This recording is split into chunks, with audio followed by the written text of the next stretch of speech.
Do you struggle with echo, background noise, or just bad microphone quality?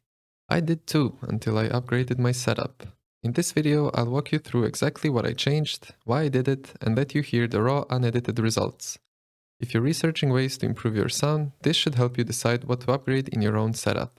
For a while, I was using a condenser microphone. When I bought it, I didn't think much about the differences between microphones, I just picked one that seemed reasonable. It wasn't until I started streaming and editing my recordings that I realized how much background noise it picked up.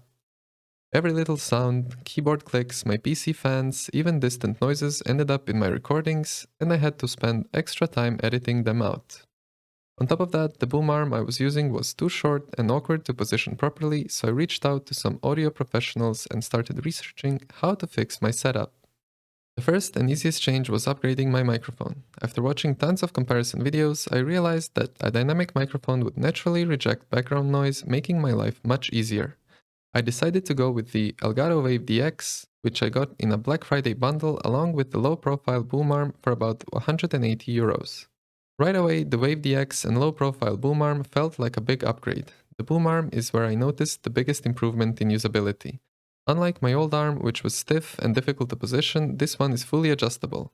The top of the boom arm has ball heads for precise microphone positioning, making it easy to get the perfect angle. Once you find the right position, you can lock it in place using the wing nut for tension adjustment. The arm itself is split into two parts, with the second half featuring another wing nut to control height adjustment. This section also rotates 360 degrees, giving you full freedom to position the microphone exactly where you need it. For cable management, the boom arm features metal covers held in place by magnets, which neatly hide all the cables running along the arm. In the latest generation, they also improved the stability of these covers so they stay firmly in place even when cables are slightly pulled or adjusted. When you're done using the microphone, you can simply swing the boom arm out of the way to free up desk space. The next issue was my room acoustics. My recordings had a lot of reverb because of sound bouncing off the walls. Since I was already in Black Friday shopping mode, I also picked up a bunch of Elgato acoustic panels to help absorb reflections and reduce echo. I chose Elgato's panels because they come with easy to install frames and power strips, making setup super simple. And to take it a step further, I added some bookshelves and cabinets to help diffuse the sound naturally. The goal was basically to stop the sound waves from bouncing around the room, and so far it's made a huge difference.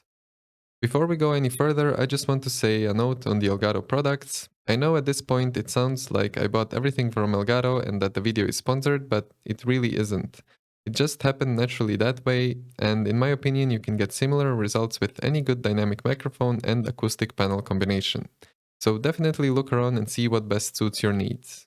Now let's hear the results. I'm going to test both of my microphones side by side. They're placed at the same distance from my mouth with no post-processing, just adjusted gain levels so they are equally loud. I will say a few test phrases and switch between them so you can hear the difference in their frequency response curve. Basic 1 is testing 1, 2, 3. Basic 1 is testing 1, 2, 3.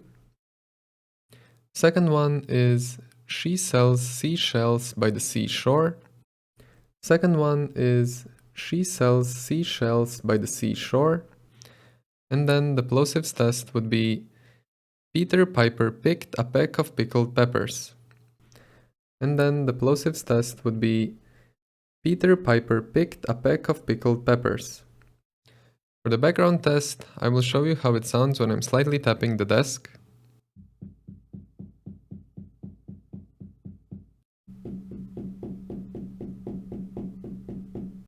Now I will show you how it sounds when I'm typing something on the keyboard.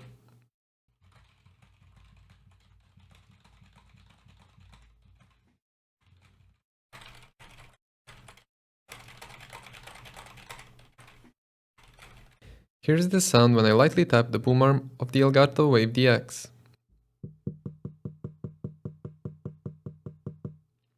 Here is the sound when I lightly tap the boom arm of the old microphone.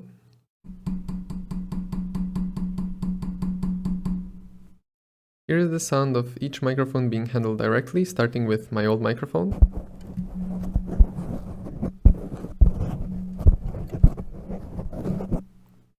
Here's the sound when Elgato mic is being handled directly.